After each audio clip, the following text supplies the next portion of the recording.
Dennis, thank you very much. Kerry, thank you for having me here, and thank you, ladies and gentlemen, for having me as your guest. It's a pleasure and a privilege to be here. I was with your colleagues in Auckland about a month ago, and I can firmly say that you've outturned them. I'd say about 3-2, perhaps 2-1. So you're definitely my favourite Rotary Club so far. So I will try and keep this to 10 minutes and enable questions. What I'd like to talk about is the aftermath of the UK election and what that means for our relations with Europe, as well as our relations with New Zealand. And there is also a sort of overlap of what it means for Europe and New Zealand. The election, 6 months ago, almost exactly, an extraordinary one. Many of you, I know, were watching it and were having the same reactions as the politicians themselves in the UK were. Nobody, and that includes the likes of Linton Crosby, who works for John Key and worked for Tony Abbott, had any idea that this was going to be as it was. But we have a new government, and it is self-styled as a new government, not a continuation of the coalition government. It sees itself as conservative and self-consciously confident about a pro-growth, pro-business agenda. And when I was back in London in July with all the other ambassadors and British High Commissioners, it was very clear that the Prime Minister saw this as a crucial part of our role. He set down certain priorities for the government. One of them is devolution, one of them is tackling extremism, one of them is boosting growth, and the other one is Europe. And that's what I just want to dwell on for a moment, because as you know, there was a commitment in the manifesto of the Conservative Party that as government, the Conservative Party would renegotiate Britain's membership of the European Union and put that renegotiated package to the people in an in-out referendum. And that means that by the end of 2017, the British people will be asked, do you wish to remain a member of the European Union? It will be a yes-no question. That's currently going through the Houses of Parliament and we think is on track to pass by Christmas. So from Christmas on, the referendum can be held. Now, obviously that requires a successful negotiation and a campaign. And the bill says that the referendum will be held by the end of 2017. What are the 4 elements that the Prime Minister is looking to change? Now, this is the moment where, ladies and gentlemen, I hope you forgive me if I read from my notes, because to get wrong with a camera just here, what the government wishes to succeed in achieving might be, in one form of words, career limiting. So the 4 issues: competitiveness, sovereignty, economic governance, welfare. Competitiveness. This is less to do with UK's relationship with Europe, but more about making Europe more competitive. So this is really with the grain of what the European Commission is trying to do. The European Commission the new one came in last November and has sought to follow a pro-business, pro-growth agenda, which is encouraging. It includes securing international trade deals, I'll come back to that, completing the single market, improving the business environment, concluding a transatlantic trade and investment partnership with the US. It means completing the single digital market. Currently, if you trade online, there are barriers between European countries. It means completing the single energy market in Europe. It means ensuring that we have a real and complete single market. And many of you, of course, know about the freedoms of capital, of labour, of services within the European Union. This is about completing that project.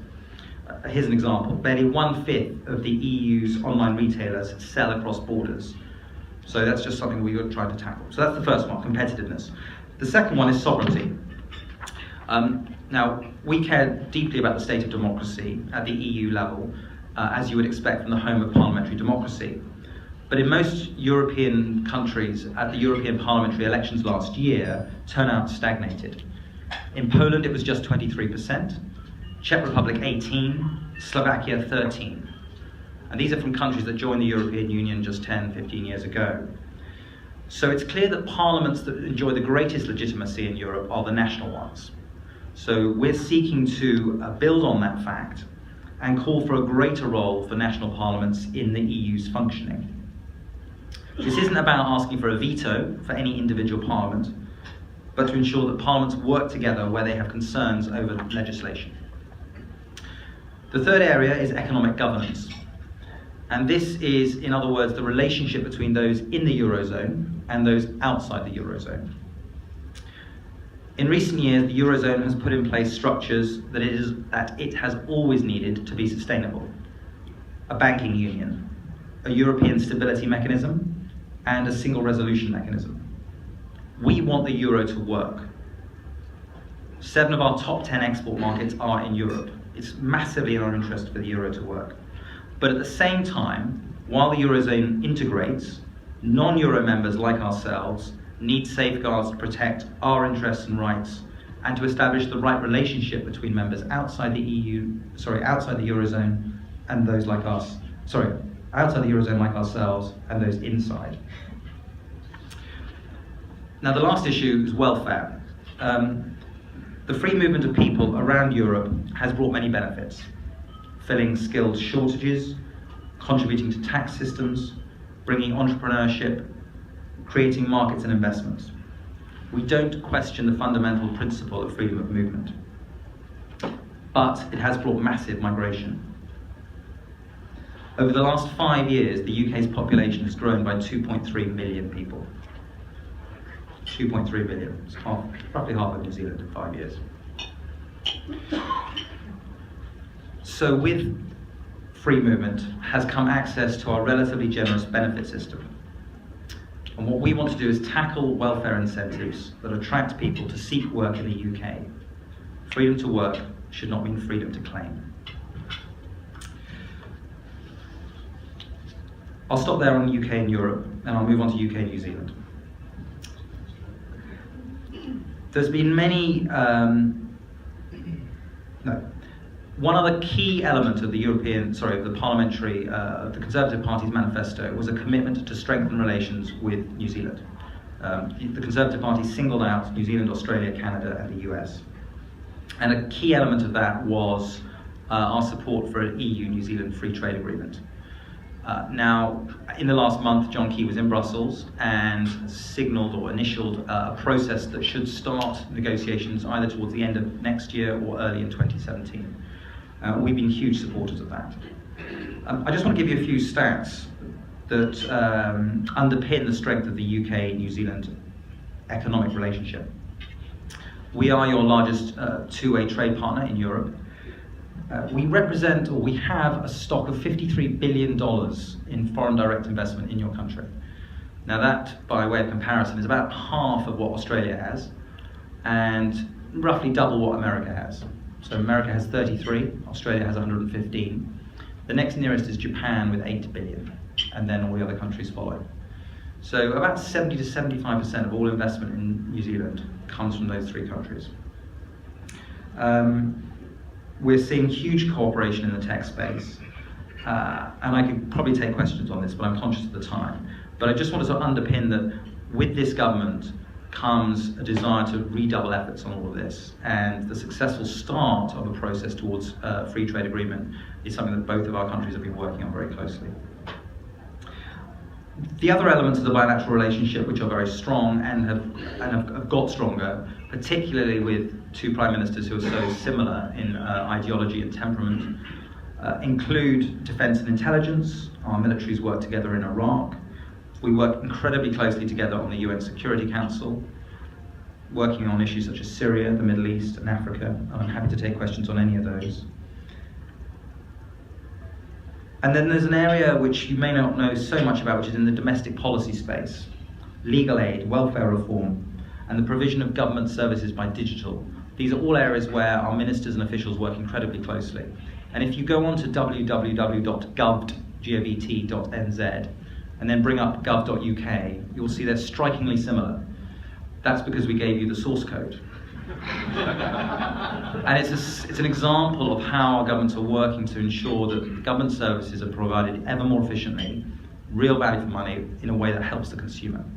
And it is worth looking at those. You may have got your driving license or renewed a passport through that process. It is a really, really good portal and it's worth looking at. And I suppose what I want to just close with, because I appreciate that's a little bit of a laundry list and I'm keen to hear questions, is one of the things that struck me in the year and a bit I've been here is just how strong, underlying everything I've just said, are people-to-people links and shared values. And we heard it a moment ago from Sister Margaret, who was mentioning that her UK links in the context of what she has achieved over many decades. But I have it every day. And those values of shared parliamentary democracy, the Westminster model, rule of law, the way that the legal profession, for instance, celebrated Magna Carta as much as our profession did in the UK this year, really brings home to me our shared interest in a rules-based international system and in a partnership that has changed over many decades, but to this relatively new eye is as strong as it's ever been. And that's a privilege to be able to be in that position to lead it from here. I'll stop there, and I'm very happy to take questions on any of that. Thank you.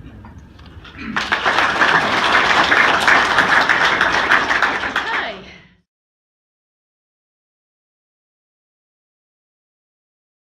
Yes.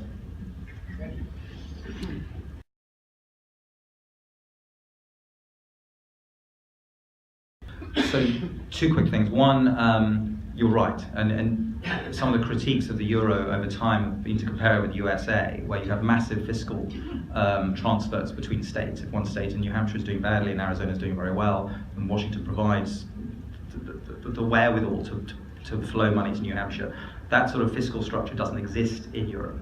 And some of the reforms that the Eurozone is looking at include moving to further, deeper fiscal integration. We're not looking to sit in the same space. And the euro has been around for about 10, 15 years now, and as a currency obviously has gone through its patches recently.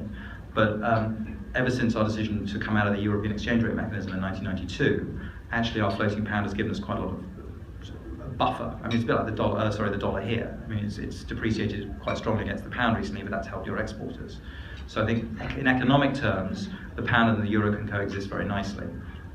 We have quite a strong political union within the United Kingdom, all recent events beside outstanding, and that certainly underpins a successful pound across the United Kingdom. I think the rest of the European countries are trying to look at how they deal with some of the consequences and impacts of the last 3 or 4 years to ensure that what happened with Greece and some of the other southern European countries doesn't happen again. But coexisting should be fine. Nigel.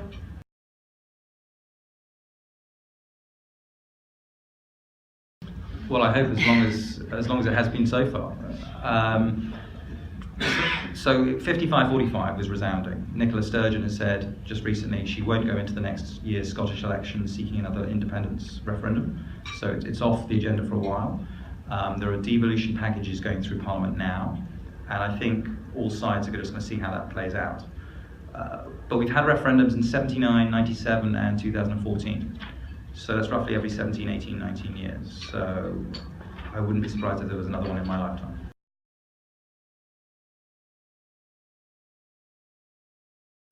Yes, so I think this is one of those issues where they reach my desk every now and again, an individual case which is difficult.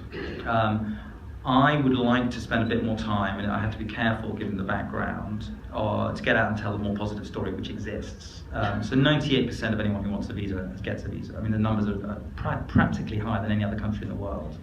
There are something like 15 different routes to get to the UK.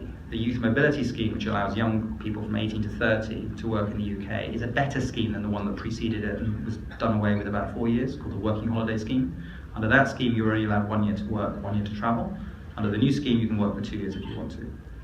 So there's actually quite a good story to tell. I think what we've let happen is the narrative that it's not as good as it used to be.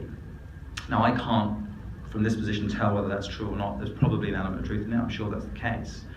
But I think if you landed from UK with a population growth as is and a politics of migration being quite so difficult, and then you looked at all the different routes that New Zealanders can have to get to the UK, it's incredibly striking. I mean, some of you will know about the ancestry visas. So if you had a grandparent born in the UK, that's 5 years. If you're in the UK for 5 years, that almost puts you on the path to indefinite leave to remain and to nationality.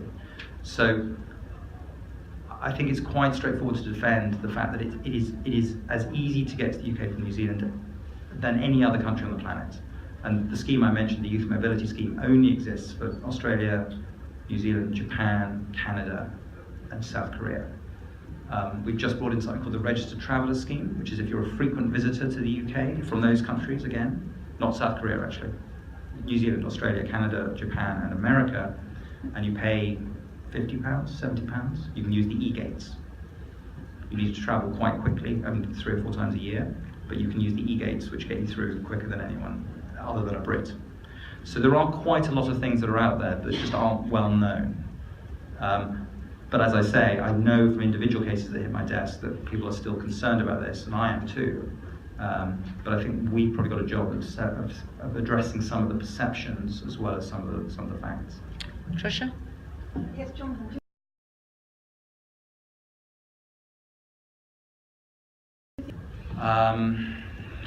I think I'll play tricky with this. I'll play the diplomat on that one. I mean, that's really down to the New Zealand government. What I'm struck by is that the approach from both governments, UK and New Zealand, is very similar. We're both taking refugees from registered UN camps in the region, and I think that's the right way to go. There are obviously issues around vetting, which both countries are rightly keen to ensure when you take a refugee they're genuine. So I'm afraid I'm not going to get drawn on what New Zealand should do, but I just know that it's very similar to what the UK is doing.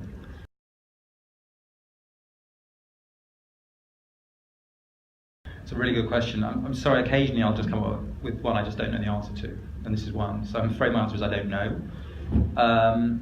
One thing that I'm aware of is that there has been concern across many countries, and there's been initiatives within the G20, for instance, to ensure that you don't get into a beggar thy neighbour situation with everyone slashing corporation tax down to the lowest possible level, just to get the international companies to come and set up in your own country, and to try and ensure there is a sort of level playing field in how large corporations are taxed. But I'm afraid I'd have to come back to you on that one, John.